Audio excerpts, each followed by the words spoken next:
The 4 R's become 3. We don't have good news, unfortunately. So this morning we took Raisin up to the Edinburgh Vet School, and with the hopes of getting a CT scan, an X-ray, an ultrasound and full blood works done. And unfortunately we never even got that far.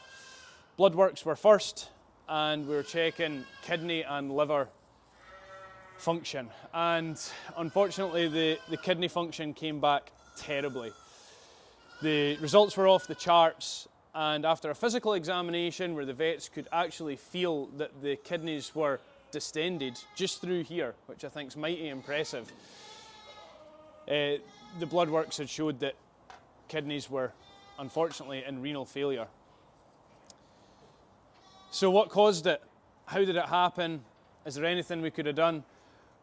Well, the answer's no, there's nothing we could have done. It's a congenital problem, which means it's happened at birth. Now, Raisin was tiny when he was first born. He was one of the smallest pygmy goats we've ever had born on the farm. And was that the problem? Was he maybe slightly premature and the kidneys hadn't actually developed properly? We'll never know. We'll never know that. But it doesn't make it hurt any less. So I guess the first question is, what caused it? Well, renal failure in goats is really rare for a start. We've never seen it in any of our goats that we've had at the farm, and we've had thousands of them. Something has always been amiss that we weren't aware of until things started taking over. So in terms of how could we have prevented it, what could we have done, the answer is nothing. We couldn't have done anything at all.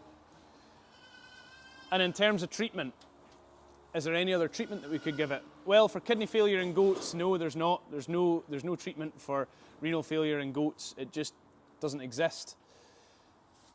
What's ended up happening is the bladder has been really full. The kidneys haven't been working properly. The bladder's been really full. It's actually started backfilling up into the kidneys and enlarged the kidneys. And by enlarging the kidneys, it's probably made him really uncomfortable, and that's why he's had that pressing and standing really uncomfortable, and that in turn is why the painkiller that we gave him has actually worked out and been pretty effective and looked like he was on the mend, because that painkiller was actually masking the problem with the kidneys. So with the kidneys not working, it's not able to filter out the toxins that's passed in the urine, so the urea is being reabsorbed back into the blood and effectively is poisoned by his own body. So the way that he was standing, very stoic, not really doing much, very lethargic, that's because he's been feeling terrible. The toxins are going through his body and he's feeling really rotten. And when Fraser from the vet school phoned earlier on, he said, unfortunately, it's not good news, and my stomach sank. It was just a horrible feeling. And he said, it's renal failure. Kidneys have gave up and aren't working any longer. There's actually fluid around one of the kidneys, and they thought they had a cyst on the kidney that had burst. Whether that had any effect, I'm not really sure, but that was just an added bit of information that we were given. So he recommended, unfortunately, putting Raisin down there and then. I was back at the farm by this point, and I agreed with him. There is absolutely no way that we could keep Raisin going, knowing that he was probably quite uncomfortable, feeling absolutely miserable. Keeping him going and trying to see how things went just wasn't an option. When the kidneys are gone, the kidneys are failed, that's them done, especially in farm animals. So we were at the end of the road with our mission to save Raisin. I'm incredibly proud of all the care that we've managed to give him. We threw the kitchen sink at it. I've said it before, I've been messaging Peter, he's been messaging back, asking what's going on. We got a referral within a matter of hours yesterday, took him up first thing this morning at our earliest convenience. And unfortunately, in the end, there was never anything that we could have done. This was always going to be the outcome. So it's a crying shame, and we end up with the 3 R's. But the 3 R's go on, and they're doing great. They're growing really well, there's not any issues. I'm really happy with how they're doing. But there's a few little highlights that we of course need to keep in mind about Raisin. He's what started the 4 R's, he was the original. He's the smallest goat we've ever had born on the farm, and just an absolute champ. We loved him to pieces. And it's going to be a sore miss on the farm. Putting hats on 3 goats isn't going to be the same. What a legend of social media as well. Probably one of the most famous goats in the world. And we have to say goodbye. So it's tough, and it's a hard day on the farm for us today, and these are the kind of updates that I hate bringing you.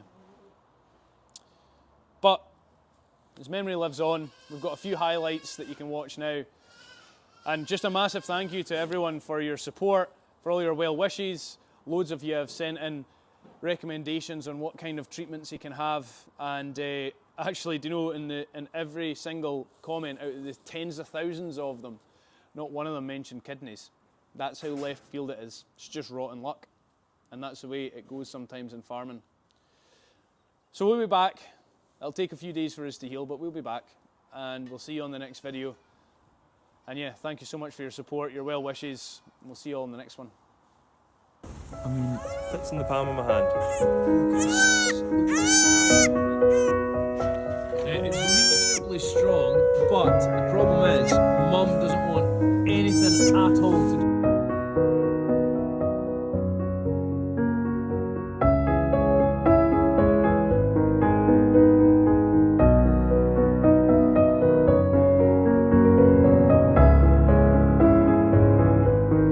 Soaking wet with milk. I know.